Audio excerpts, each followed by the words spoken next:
don't have something nice to say about somebody, don't say anything at all. I said it to the kids, but that holds true with a lot of things sometimes. Even in our world sometimes, it's filled sometimes with so much crap.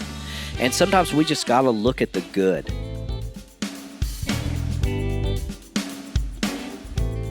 That was Mark Edward Dickerson. Adopted as an infant, he has made helping others his life's calling.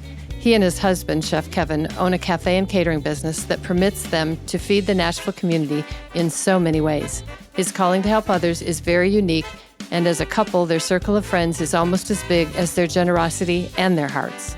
Everyone's story has such unique chapters, and when you venture beneath the surface, you learn so much more. Give this podcast a listen to learn the why behind all of Mark Edward Dickerson's acts of kindness. I'm Sally Hussey, the CEO of 50 Forward, and we elected to launch this podcast because we know older adults have such inspiring stories and wisdom worth sharing. We have now all learned that social connections are critical to our well-being. This podcast is made possible by 50 Forward, the leading resource for adults 50 plus in Middle Tennessee who seek to live longer, more fulfilling lives. You're listening to Squeeze the Day, where we talk to extraordinary people over the age of 50 who are living their best life now. Their stories of a well-lived life are both inspiring and encouraging to all of us as we seek to navigate a meaningful and purpose-driven second chapter in our life. Today's Squeeze the Day is brought to you by the All of Us Research Program from the National Institutes of Health. Learn how you can help change the future of health by participating in the program. Visit www.joinallofus.org to learn more. I'm Susan Sizemore, Communications Director for 50 Forward, so let's get started.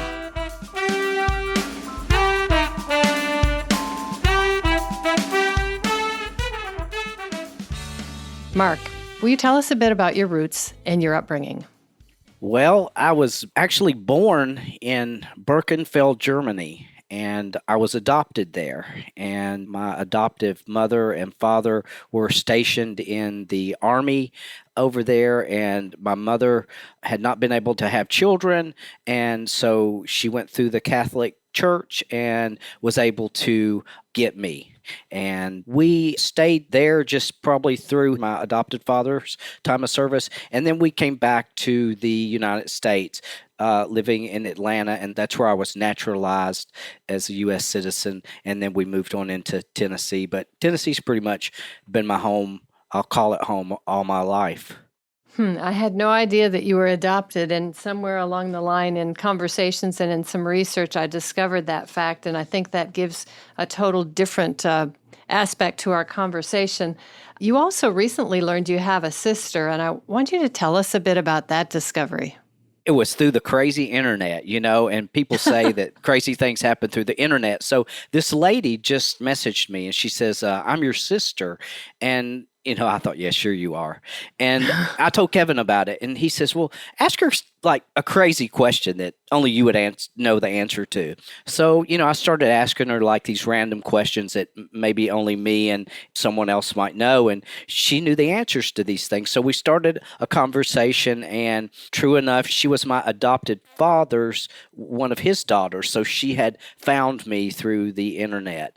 And so it was really quite special being adopted. I'd never had siblings, and so finding my stepsister, I call her my sister, and it's strange if you see a picture of us both. We look alike, we have the same mannerisms, we have the same tastes, and I really feel like it was a higher power that kind of brought us together, so it was really special. I can only imagine, and I'm curious to know, since you not only discovered that you had a sister or a sibling later in life, were you all using a 23andMe or one of those programs where you could find through DNA sampling a little bit better about one another? No, Susan, I never really had a curiosity about my birth family at all.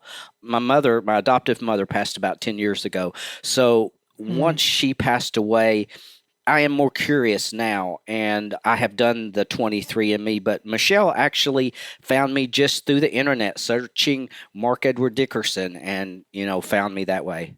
So interesting. What did we do before the internet? I'm sure it's like everything else, a blessing and a curse, but yeah, I wonder how much time it took her to search? Do you know? I don't think it took her that long. Now, I have now tried to search because I know my name. I wasn't Mark Edward Dickerson. My name was Roland Thomas Barthel. So when I was adopted, Oh. my mother changed my name. And so I have my birth mother's name. I have my name. I have where I was born. And it's on the weirdest, it's like on a piece of translucent onion skin looking paper. That's my birth certificate.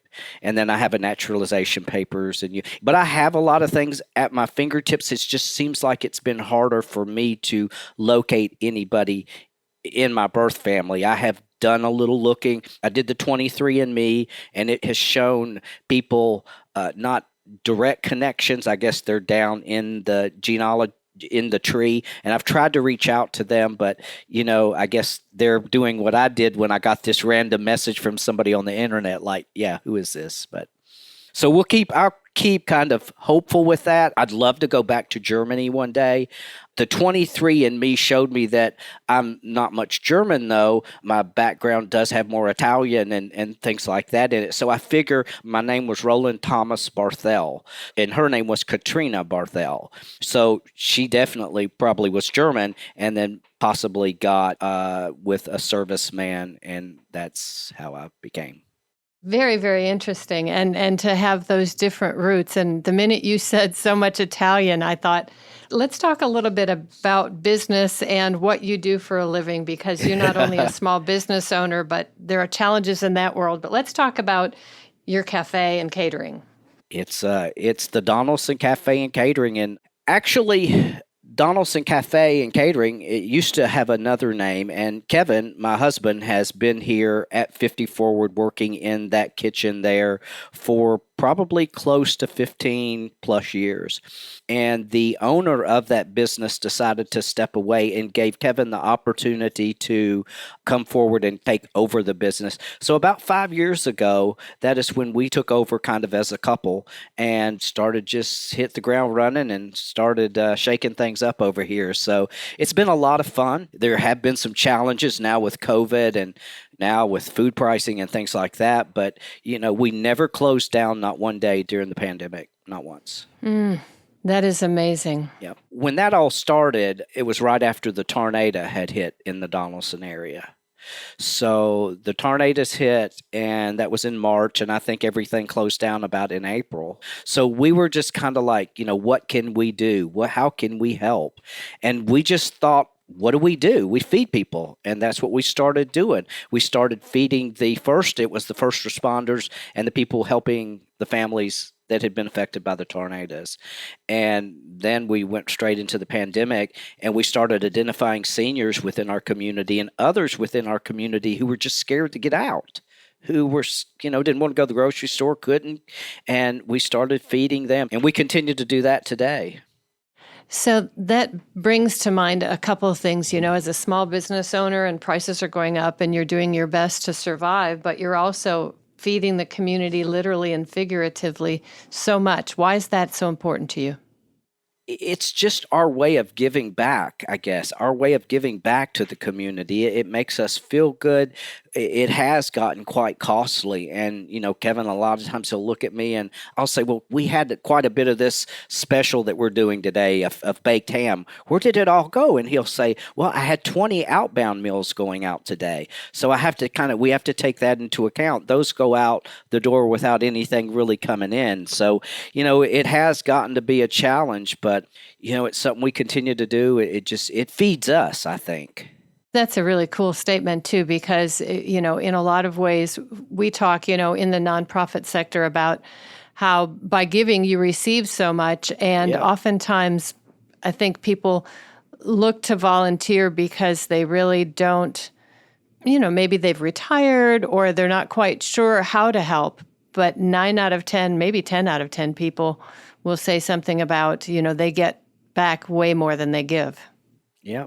It does. It does. It really does give back to us. And, it's when we're sitting with that young person or that aged senior and we're sitting there, we take that meal in and I'll remember one that I went to about a couple of weeks ago, and I knocked on her door, and I looked in, and she was sitting in the chair, and I said, "Hey, can I bring this? Can I bring your meal in there to you?"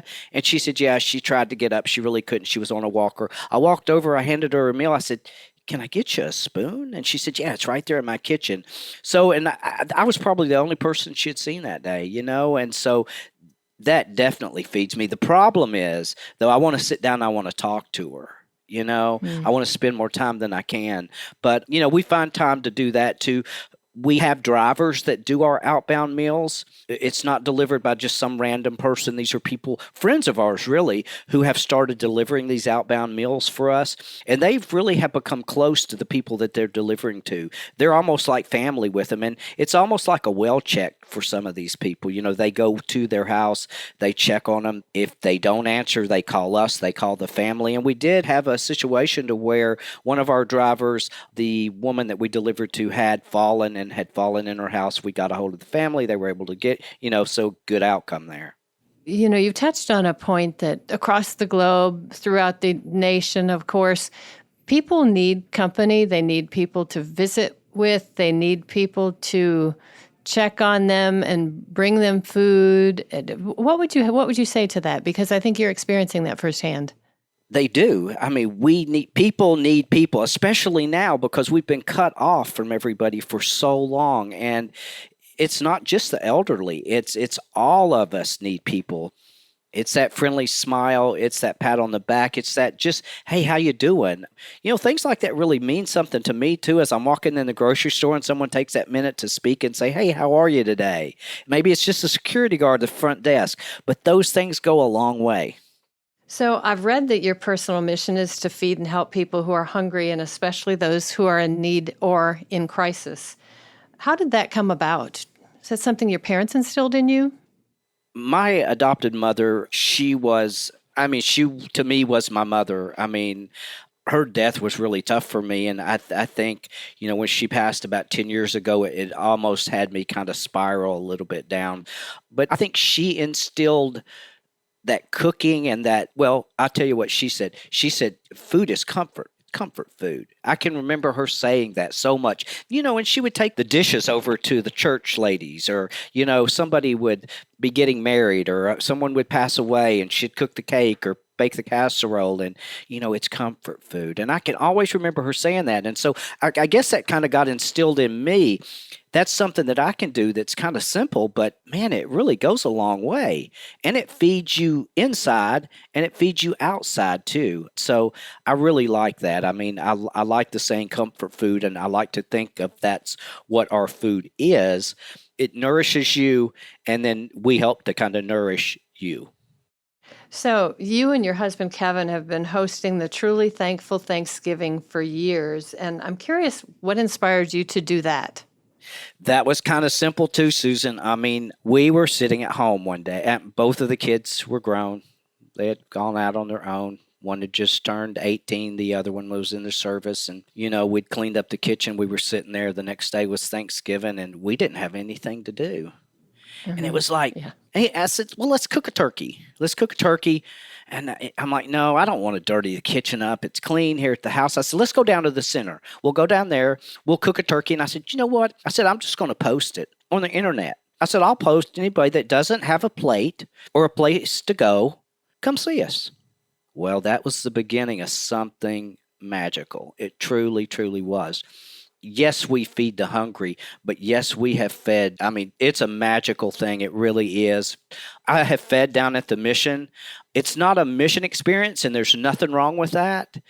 It's just such a, we have music, it's just such a fellowship, what we've created, and I'm really proud of it. This was our 5th year last year. We served over 1,000 people. We have great community support, people within our community that help us make that possible. And it's unbelievable. So we started that about 5 years ago, and then we actually started the Easter feeding that we do. We started that there when the pandemic took a hold of us. So that also, the Easter was kind of an outcropping of the fact that we had all been in COVID lockdown for so long, right? And so after Thanksgiving, you decided to add Easter? I've lost those years. What was it? I mean, when we shut down like that. So it was the year that we shut down. We had the tornado that year.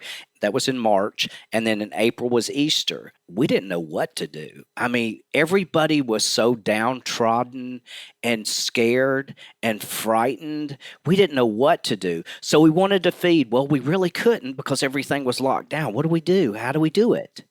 Well, so we decided we'd do it like a drive-through. So we just had people drive through the parking lot here at 50 Forward, and we boxed up the meals, ham, potato salad, coconut cake, and they picked it up. And I think the first year we did about 300 people. This past Easter, which was our third year, we did almost 900. It's incredible. Those are staggering numbers. And, none of that would be possible if it wasn't for also the community support. And I know that I've seen a number of things that you've posted. Tell us about community supporters and friends and allies who have all rallied behind this cause. We have some great supporters within our community. I mean, Donaldson is such a great community. We have places like Packard's BP, Air Trust HVAC. We have a couple of the churches around town that continuously come out and support. And then it's the people here where we work that when they see things like that happen, and they'll come up and just slip this in your hand and say, hey, use this towards your Easter dinner or use this towards Thanksgiving dinner. And these are people who really don't have it, but they want to help others too. So we live in a community here, and I don't think it's just Donaldson. I think it's overall. Donaldson is a great community, but Nashville is a great city, and, I feel very lucky to be here. I find it really interesting, too, because some of the individuals you referenced or their businesses, they're just small, community-owned, family-run businesses, too, who give back, and have such tremendous reputations because of that. Absolutely. Air Trust HVAC, the gentleman who owns that, he comes in occasionally and he'll say, let me buy lunch. And I'll say, okay. So he'll either be buying it for the guys up at Packard's, or he'll buy it for the whole community. He'll say, okay, everybody's got lunch on me today. And so, I mean, and at the end of the day, he comes in and settles his bill. I mean, he's just incredible. And if it hadn't have been for people like that supporting us through the pandemic, I don't know that we would have made it. We were able to stay open, but those little bumps like that, when he'd come in and say, hey, do all your meals today on me, it really, really helped. And that is the kind of people that we have within this community. Yeah, and to your point, I bet there are communities all over the world who are like that, who support one another. But it's important to share those stories because there's a lot of negativity that also is really prevalent today. And you sharing the uplifting stories, I think, it's super important. I want to talk a little bit about nurturing and supporting people with disabilities, those who have challenges. I know that that's really important to you and specifically some of the students at the Tennessee School for the Blind, but you might have other groups you want to reference as well. And when did that begin and how? That began about 3 years ago.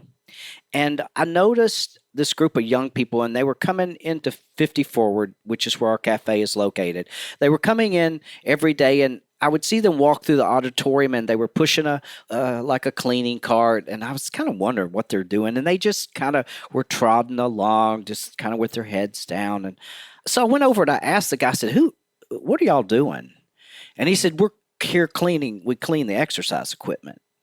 I said, you do? And so we got to talk, and I said, they look like they could about do anything. I said, could they do work in our cafe or our kitchen if we had jobs that they could do? He said, I don't know why not. He said, let me ask, some of the workplace development people there at TSB. And so he did. He came back to me. He said, yes, they could. And so we kind of started that workplace connection there. And we had about 3 that would come in a group every day, 5 days a week, and work with us. And Susan, I'm sure you've met some of them. You've seen them in our kitchen working. You've heard about them. These young people are incredible. We've got a young man working with us now. He's working with us for the summer. We've been able to retain him through the summer. He lives in Smyrna, and TSB was able to get a ride share to get from Laverne to Nashville because we didn't think we were going to be able to find him transportation. So he's taking a ride share in every morning. He's here by 8 o'clock in the morning. He works from 8 to 2, 5 days a week. He is incredible. He's visually impaired, but there's nothing this young man cannot do. I mean, truly. He graduated this year. He was the salutatorian. He was the most achieved in the school. I mean, these are young people who just have to be given a chance. And yes, yes, yes, I am very passionate about them because they're able, they're willing, they just need to be given a chance. We also work with Metro's Exceptional Education Department as well. They also have young people that come in and work with us through the school year. But it has turned out to be, it's one of those things, kind of something that feeds us too. There's a young lady that works with us. Her name is Janice, and she came in visually impaired as well. She's got about the side of a pinhole. It's about all the vision she can see.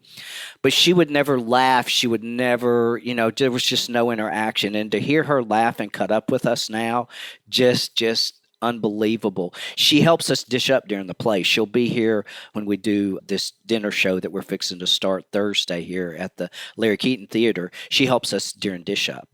And her and I just have a little thing. We're working on the line together, and so I will dish up, say it's green beans, and I'll just pass the plate to her and kind of tap her with my arm as she puts the roll on the plate, and out it goes. It's just, you just got to give them a chance. You just got to tell them how. They do it. I love to hear your passion and the way you get so fired up about really helping others, but also it's almost a parental role when it comes to kind of mentoring and nurturing other folks, and it's really a gift. Thank you.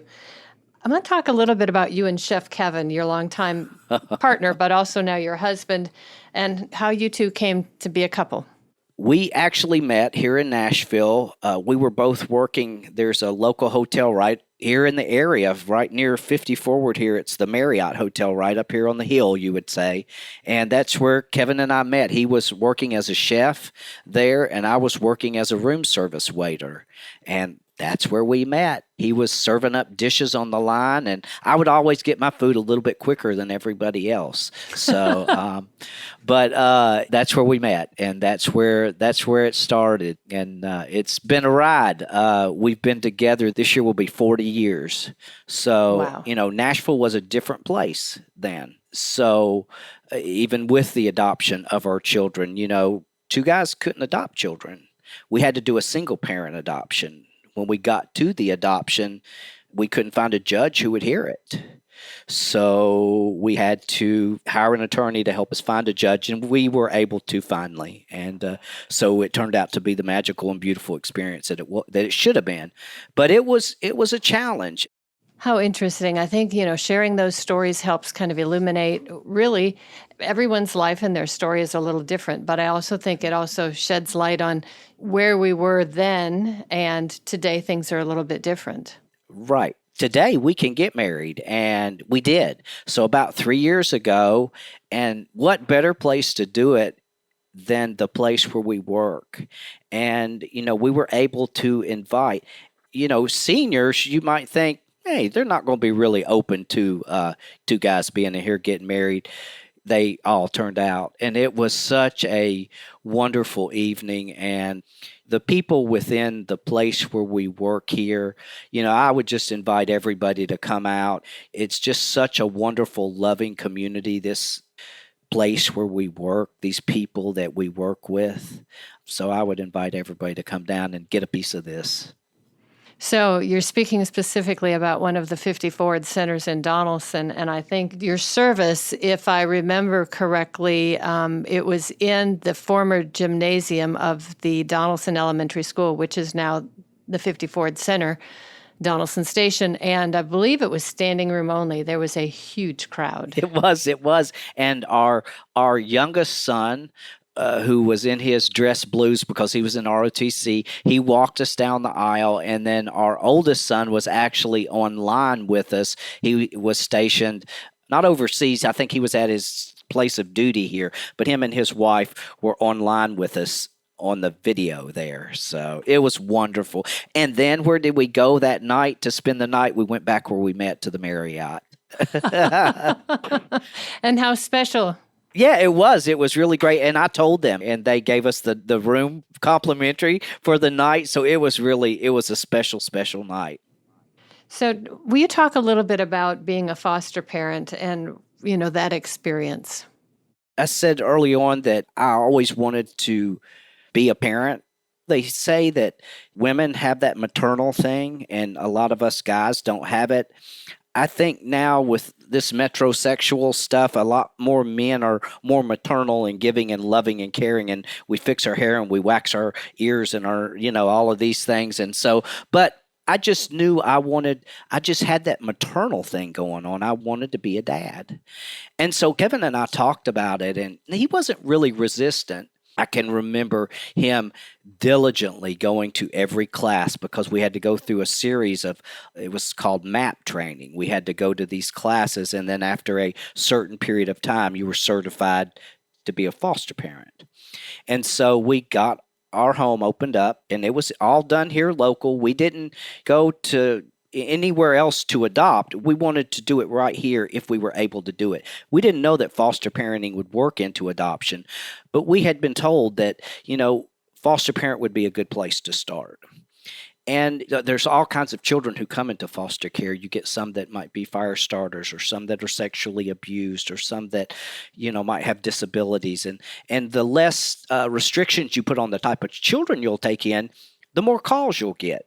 So it seemed like we got a lot of calls. We had about 28 children who came into our home and stayed. And, there were a couple of those that I really thought those were going to be our babies. And it wasn't the worst case because these little boys ended up going to a great foster family and were adopted. But the ones that I thought, they went back to a mother, then they came back into foster care, and then they were adopted out. But one thing that I believe it was called a Brian A. Act that was passed, where if a child had been into foster care for 6 months or longer, the home that they were placed in was the one that had preferential choice in adopting them. So when John, our oldest, came open, here's this beautiful, blonde-headed, blue-eyed baby boy. And the department wanted to move him. They wanted to move him out. They wanted to put him into the adoption system. But luckily, because of that, we were able to petition and say, no, we've had him for 6 months. He's happy. He's healthy. He's in a good home. And we were able to then petition and adopt. But that was just one of the struggles we had in the adoption, and then trying to find an attorney who would support that. And we were able to find a judge locally who did the first one. And then when we adopted the next child about 10 years later, we kind of went through the same thing again. It was a little bit more progressive by then, so we didn't have as much trouble. Are you grandparents now? Yep. We've got the third one's on the way. Wow. Both of our boys came out of homes that there were some allegations of addiction and abuse. And both of our sons have found their birth mothers recently. And Wow. Susan, I never thought I would have been glad to meet these women or see, but I really was. And I always talked about their mothers. I let the boys know that they had a mother. Their mother gave them up because they loved them, not because they didn't want them or they could, So both of their mothers, they were able to find them again through this circus here we're on, through the internet. But it has been exactly what they needed. Both boys had struggled just a little bit. And so, we gave them the two dads, but there was just that maternal thing, that mom that they did need. And now that's kind of been fulfilled. And I can say I'm so proud of both of their mothers because they've now conquered any demons that they had carried around with them. And they're just doing wonderfully. And both of the boys are too. And they're having grandbabies. That's such a gift. So exciting. And I have to say that even as you speak about them finding their birth mothers, even the nurturing part of you comes forward in a way that is so special in that you're proud and happy of those women too for the decisions they made and where they are today, which that takes a lot to say that. It does, because there's been a part of me that it's been tough at times. This has Oh, yeah. been the first year with Bobby, who, our youngest son, who has, like he was with his mother for Mother's Day. And, I was telling Kevin, I said, this is the first Mother's Day she's had him, and I'm not his mother. I realize those things. We were wonderful parents to both of our boys, and I feel very blessed that God brought them into our lives. So let's talk a tiny bit about advice that your parents or an older adult might have shared with you that at the time when you were much younger, you thought that was silly, but now it rings true in your everyday life. If you don't have something nice to say about somebody, don't say anything at all. That was my mother. She said that, and it I said it to the kids. If you don't have something nice to say, don't say anything at all. And Kevin will be going down the road fussing about somebody's drive. If you don't have something nice to say, don't say nothing at all. But that holds true with a lot of things. Sometimes, even in our world, sometimes it's filled sometimes with so much crap, and sometimes we just got to look at the good. And that's kind of what your show is doing. It's kind of that squeeze thing. And I'm glad you had me. So am I. So what is it that you do to squeeze the day? I think just staying in the moment, just living, not worrying about tomorrow, because I always wanted to be the fixer and taking care of everybody. I can do this. I can take care of Susan. I can take care of my kids. There's somebody here that, I just got to stay right now, right present for today, and just live in the moment, and not worry about tomorrow, and not worry about all those other things that a lot of times can take care of themselves if I'll just let them. And so just staying in the moment and being present. That's wise advice. I want to thank you for joining us today. What an amazing life of leadership we're witnessing from interviews and stories such as yours. Now we challenge everyone listening to go squeeze the day.